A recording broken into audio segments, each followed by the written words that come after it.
আমরা শিক্ষার্থীদের কাছে গিয়েছি কটেজ, শহরের মেসে, এবং আমাদের যে বিভিন্ন হলের মধ্যে শিক্ষার্থীরা রয়েছে তাদের সাথে আমরা মত বিনিময় করেছি। তাদের সমস্যার কথাগুলো শোনার চেষ্টা করেছি আমরা। শোনার পর আমরা যেটা বুঝতে পারলাম, তাদের যে হল কেন্দ্রিক যে বেসিক সমস্যাগুলো আছে তারা আমাদেরকে সেগুলো জানালো। আমরা সেগুলো আমাদের ইশতেহার আনার চেষ্টা করতেছি।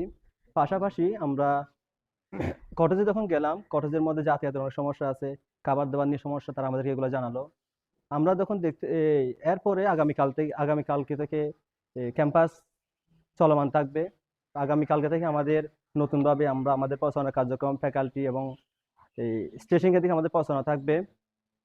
আমি যদি আমার ইশতেহারের কথা উল্লেখ করি, দেখেন, একটা বিশ্ববিদ্যালয়কে বিশ্ববিদ্যালয় মান উন্নতি করার জন্য সবচেয়ে বেশি যেটা প্রয়োজন সেটা গবেষণা ও শিক্ষার একটা পরিবেশ তৈরি করা। এখন গবেষণা ও শিক্ষার পরিবেশ তৈরি করার জন্য আমাদের যে বিষয়গুলো সবচেয়ে বেশি প্রয়োজন সেটা হচ্ছে কি একটা নিরাপদ এবং স্বাস্থ্যকর আবাসন ব্যবস্থা। মানে আমি যদি দেখি একটা প্রত্যেকটা আমাদের সমস্যাগুলো কিন্তু একটা একটার সাথে রিলেটেড।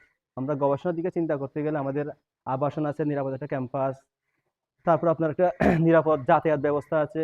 এসব কিছু মিলে আমাদের যে সমস্যাগুলা কথা, যেগুলো একটা গণসমস্যার রূপ নিয়েছে, শিক্ষার্থীরা প্রতিনিয়ত আমাদের এই সমস্যাগুলোর কথা জানাচ্ছে এবং তারা আমাদের উপর মানে একটা বিশ্বাস রাখতে চাচ্ছে যে আমরা যদি নির্বাচিত হই তাহলে আমরা এই সমস্যাগুলো সমাধান করতে তারা আমাদেরকে উপযুক্ত মনে করতেছে। তো আমরাও তাদের সমস্যাগুলোর কথার প্রেক্ষাপটে আমরা আমাদের ইশতেহারগুলো তৈরি করতেছি।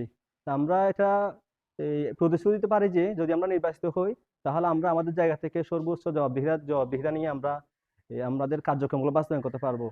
আপনারা অলরেডি দেখেছেন ঢাকা বিশ্ববিদ্যালয় কিংবা যে জাহাঙ্গীরনগর বিশ্ববিদ্যালয়তে আমাদের ছাত্র শিবিরের প্যানেল থেকে যারা নির্বাচিত হয়েছেন তারা যে ইশতেহারগুলো উল্লেখ করেছিল, অলরেডি খুব অল্প সময়ের মধ্যে ইশতেহারগুলো বাস্তবায়ন করার জন্য ভাইয়েরা খুব মানে দ্রুত কাজ করতেছে। তো আমরাও আমাদের চট্টগ্রাম বিশ্ববিদ্যালয়ের যেসব শিক্ষার্থী রয়েছে, শিক্ষার্থীদেরকে আমরা আশ্বস্ত করতে পারি যদি তারা আমাদেরকে নির্বাচিত করে তা আমরা তাদের সামনে যে বাস্তবায়নযোগ্য ইশতেহারগুলো নিয়ে আসবো সেগুলোও আমরা দ্রুত মানে মাঠ পর্যায়ে কার্যক্রম পরিচালনা করে বাস্তবায়ন করার চেষ্টা করবো ইনশাল্লাহ। আমরা শিক্ষার্থীদের কাছ থেকে প্রত্যাশা রাখবো তারা আমাদেরকে নির্বাচিত করবেন এবং আমরাও আমাদের কার্যক্রমগুলো চলমান রাখতে পারবো ইনশাল্লাহ।